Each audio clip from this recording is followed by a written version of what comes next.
ಮಹಾರಾಷ್ಟ್ರದ ಒಬ್ಬ ಹಿರಿಯ ನಾಯಕ ಮತ್ತು ಭಾರತ ಕಂಡ ಒಬ್ಬ ಅತ್ಯಂತ ಪ್ರಭಾವಿ ನಾಯಕ ಸನ್ಮಾನ್ಯ ಅಜಿತ್ ಪವಾರ್ ಅವರು ಇವತ್ತು ನಮ್ಮನ್ನು ಬಿಟ್ಟು ಹೋಗಲಿರುವುದು ಅತ್ಯಂತ ಖೇದಕರ ಸಂಗತಿ. ಅವರ ಆತ್ಮಕ್ಕೆ ಚಿರಶಾಂತಿಯನ್ನು ಕೋರ್ತೀನಿ.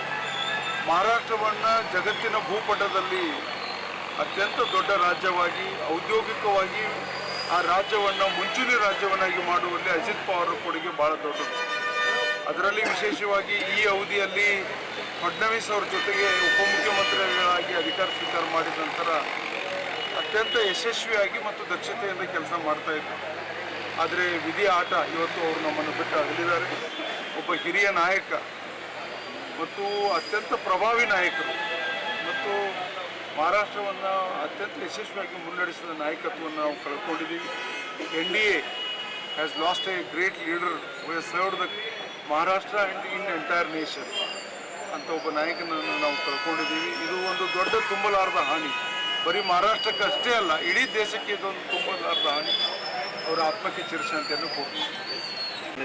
ಮಹಾರಾಷ್ಟ್ರದ ಒಬ್ಬ ಹಿರಿಯ ನಾಯಕ ಮತ್ತು ಭಾರತ ಕಂಡ ಒಬ್ಬ ಅತ್ಯಂತ ಪ್ರಭಾವಿ ನಾಯಕ ಸನ್ಮಾನ್ಯ ಅಜಿತ್ ಪವಾರ್ ಅವರು ಇವತ್ತು ನಮ್ಮನ್ನು ಬಿಟ್ಟು ಹೋಗಲಿರುವುದು ಅತ್ಯಂತ ಖೇದಕರ ಸಂಗತಿ.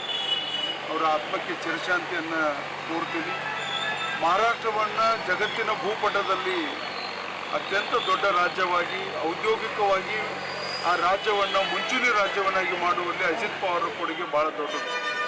ಅದರಲ್ಲಿ ವಿಶೇಷವಾಗಿ ಈ ಅವಧಿಯಲ್ಲಿ ಫಡ್ನವೀಸ್ ಅವ್ರ ಜೊತೆಗೆ ಉಪಮುಖ್ಯಮಂತ್ರಿಗಳಾಗಿ ಅಧಿಕಾರ ಸ್ವೀಕಾರ ಮಾಡಿದ ನಂತರ ಅತ್ಯಂತ ಯಶಸ್ವಿಯಾಗಿ ಮತ್ತು ದಕ್ಷತೆಯಿಂದ ಕೆಲಸ ಮಾಡ್ತಾ ಇದ್ದರು. ಆದರೆ ವಿಧಿ ಆಟ ಇವತ್ತು ಅವರು ನಮ್ಮನ್ನು ಬಿಟ್ಟು ಅಗಲಿದ್ದಾರೆ. ಒಬ್ಬ ಹಿರಿಯ ನಾಯಕ ಮತ್ತು ಅತ್ಯಂತ ಪ್ರಭಾವಿ ನಾಯಕರು ಮತ್ತು ಮಹಾರಾಷ್ಟ್ರವನ್ನು ಅತ್ಯಂತ ಯಶಸ್ವಿಯಾಗಿ ಮುನ್ನಡೆಸಿದ ನಾಯಕತ್ವವನ್ನು ನಾವು ಕಳ್ಕೊಂಡಿದ್ದೀವಿ.